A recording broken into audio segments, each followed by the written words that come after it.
Saya tidak paham ini pertanyaan. Ini pertanyaan lain ini. Mengenai membaca surat Al-Kahfi dari Jumat. Pada hari Jumat hadisnya sah atau enggak? Akhirnya. Perlu dijawab?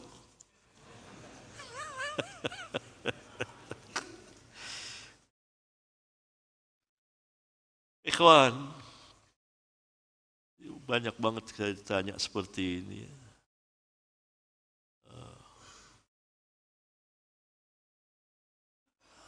Hadis membaca surat Al-Kahfi pada malam dan hari Jumat sepanjang yang saya ketahui sabit, sah, karena datang dari riwayat sahihah,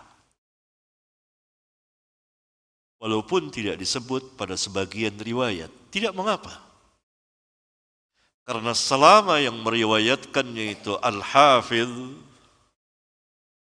Al-Mutqin, maka selamanya riwayatnya diterima. Karena ia merupakan tambahan lafaz dari perawi yang thiqah, yang tidak diriwayatkan oleh kawan-kawannya sesama perawi thiqah. Ini madhab jumhur al-fuqaha wal-muhaddithin.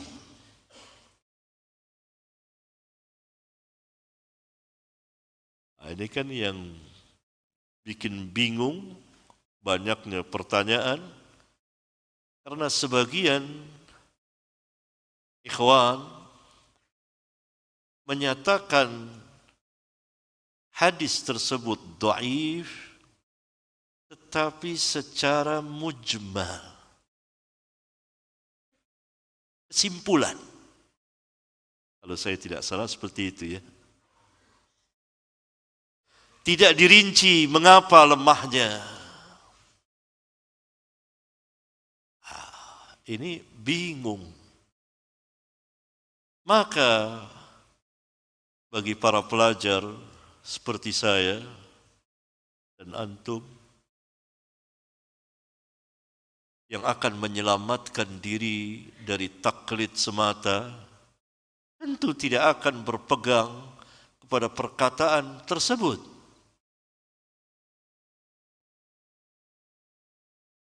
Karena setiap celaan harus dijelaskan kenapa.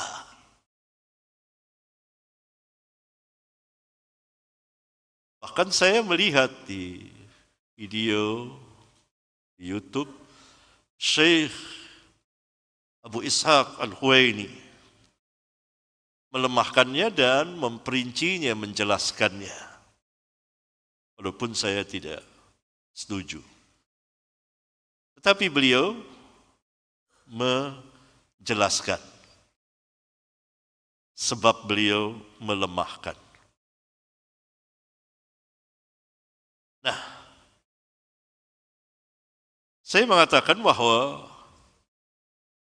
apa yang dijelaskan Syekh Abu Ishaq Al-Huwaini tidak tepat. Yang benar hadis itu sahih. Maka saya sebetulnya sudah menulis ini panjang lebar di kitab Al-Masail jilid ke-14, masalah ke-701. Ya belum terbit tentu itu. Baru aja terbit 13. Itu saya panjang lebar. Seperti ini saya menjelaskannya. Ini tidak terpaksa karena begitu banyak pertanyaan. Saya harus sedikit tafsil. Ini menyimpang dari pembicaraan kita ya. Tapi enggak apa-apa ya kelihatannya ya. Perlu ya.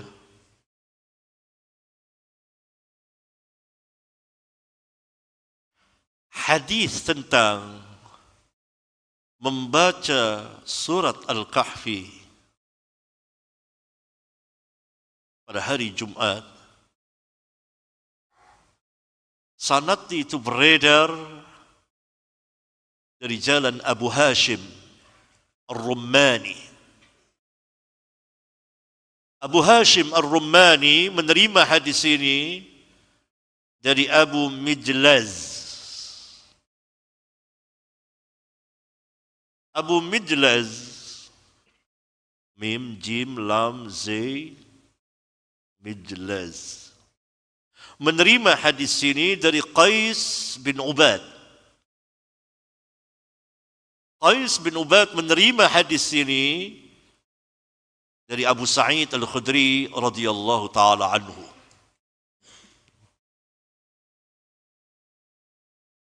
Abu Hashim Ar-Rummani yang terakhir tadi sampai kepada Qais bin Ubad, itu para perawi thiqat dari perawi Bukhari dan Muslim. Yang meriwayatkan dari Abu Hashim Ar-Rummani ada 3 orang. Yang pertama Hushaim bin Bashir, yang kedua Syu'bah bin Hajjaj, yang ketiga Sufyan bin Sa'id bin Masruq Al-Thawri, atau terkenal dengan nama Sufyan Al-Thawri. 3 orang. Yang meriwayatkan dari Abu Hashim, yang meriwayatkan dari Hushaim bin Bashir, ada beberapa orang. Ada Nu'aim bin Hammad, meriwayatkan dari Hushaim. Al-lafaznya marfu' sampai kepada Nabi SAW, dan lafaznya sampai kepada Nabi SAW, marfu' sampai kepada Nabi SAW, dan lafaznya yang sangat terkenal. Man qara'a surat al-kahfi fi yawmil jumu'ati adha'a lahum minan nur bainal jumu'atain. Barang siapa yang membaca surah Al-Kahfi pada hari Jumat, maka meneranginya, cahaya meneranginya di antara 2 Jumat. Tetapi Nu'aim bin Hammad dhaif, dilemahkan oleh para ulama. Dan lafaz bainal jumu'atain tidak tepat.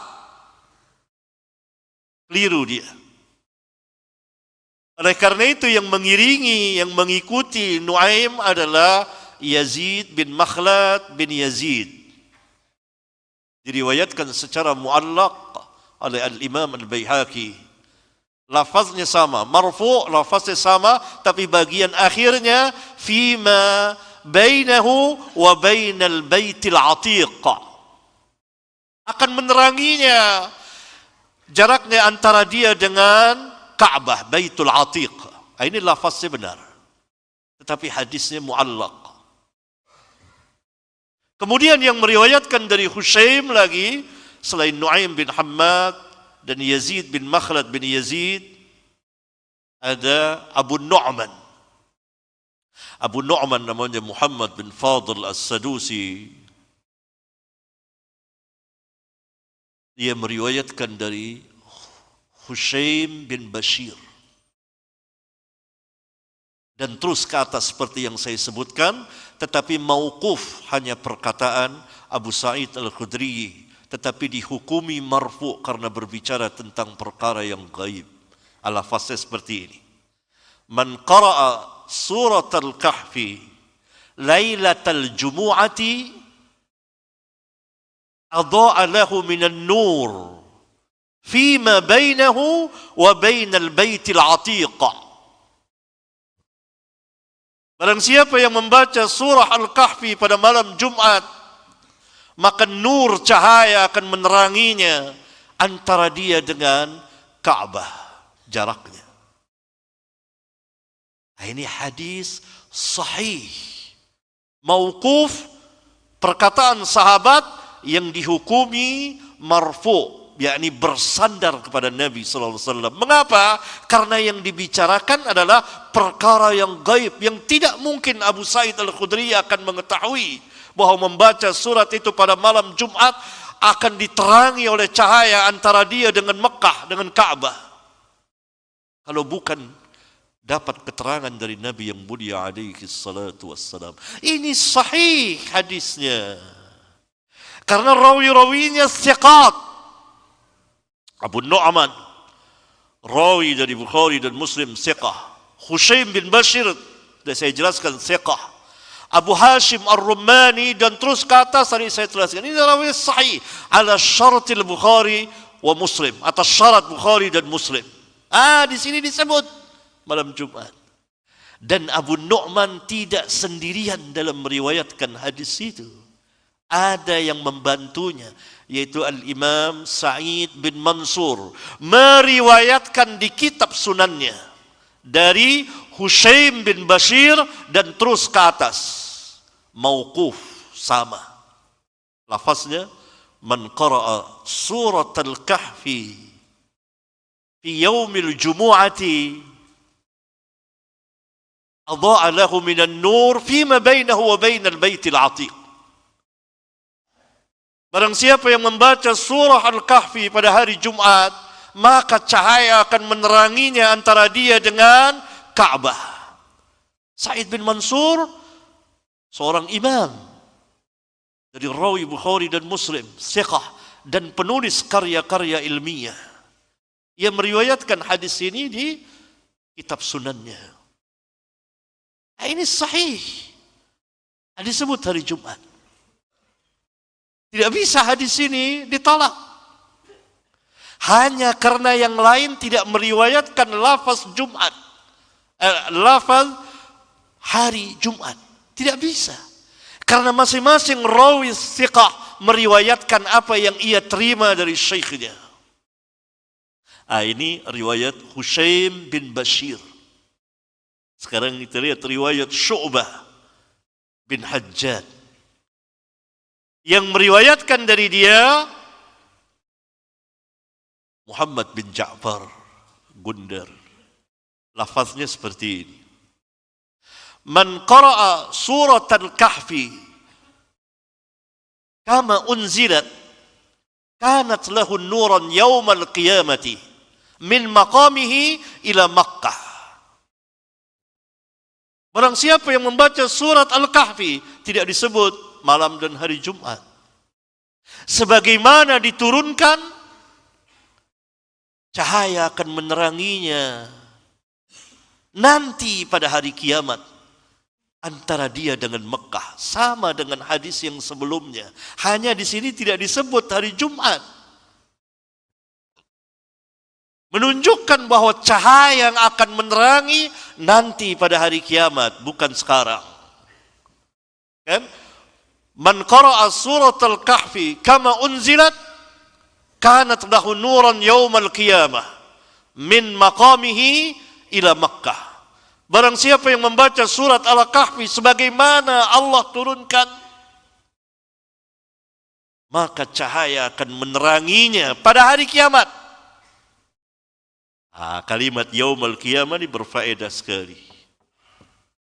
Ini hadisnya pun sahih.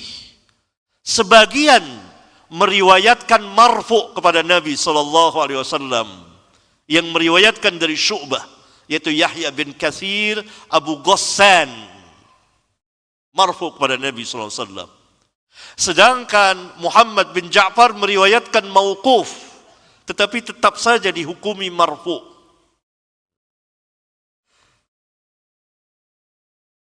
Kemudian riwayat Sufyan Ats-Tsauri sama dengan riwayat Syu'bah bin Hajjaj, mauquf, tidak disebut hari, tidak disebut hari Jumatnya, tidak disebut hari Jumatnya.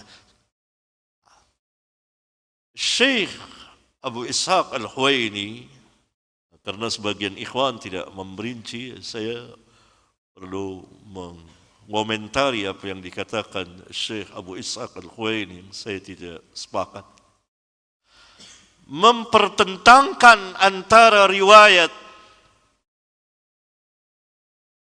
Hushaim bin Bashir dengan riwayat Syu'bah bin Hajjaj dan Sufyan Ats-Tsauri.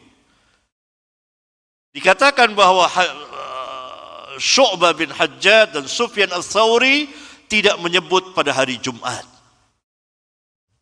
Oleh karena itu riwayat penyebutan hari Jumat tidak kuat, mukhalafah, menyelisihi riwayat yang tidak menyebut hari Jumat.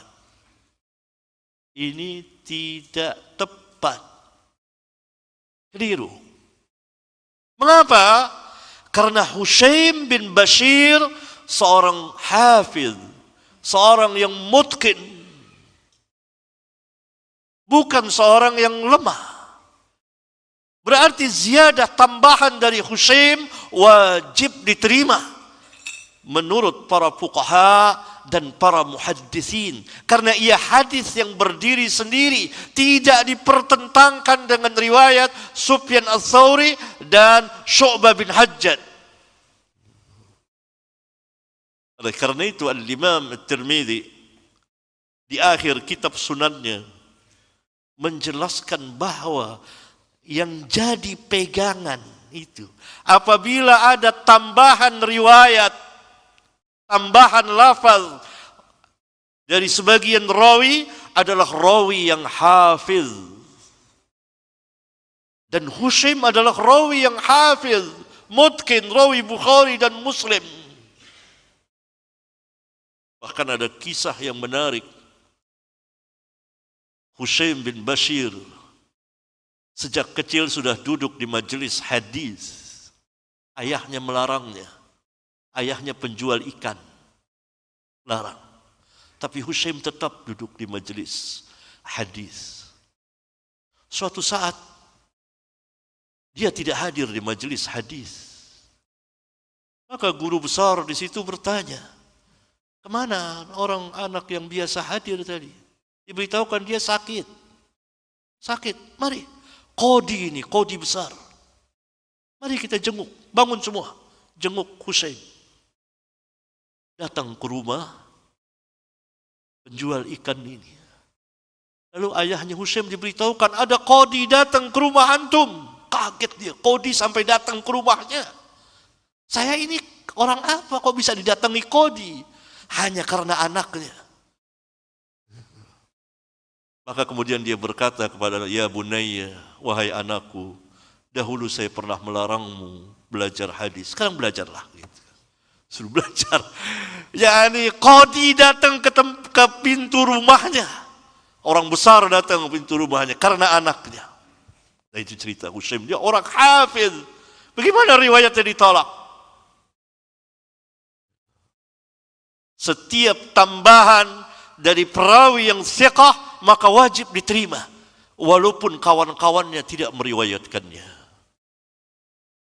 Dan contoh yang demikian di dalam hadis banyak sekali.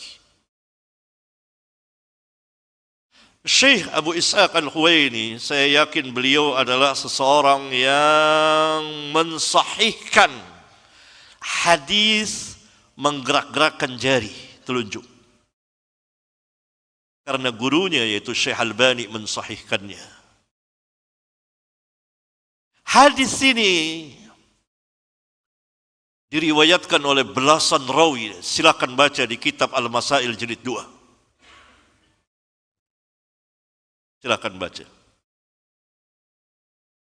Riwayat dari Asim bin Kulayb, dari ayahnya, dari Wa'il bin Hujr. Ada sepanjang yang saya teliti 14 orang rawi yang meriwayatkan dari Asim bin Kulayb. 13 orang rawi meriwayatkan Nabi SAW berisyarat dengan jari telunjuknya. 1 orang rawi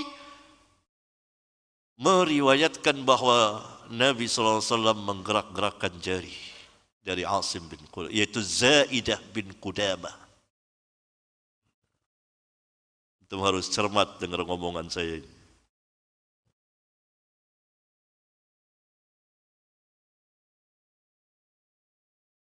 13 orang rawi tidak memberikan ziyadah.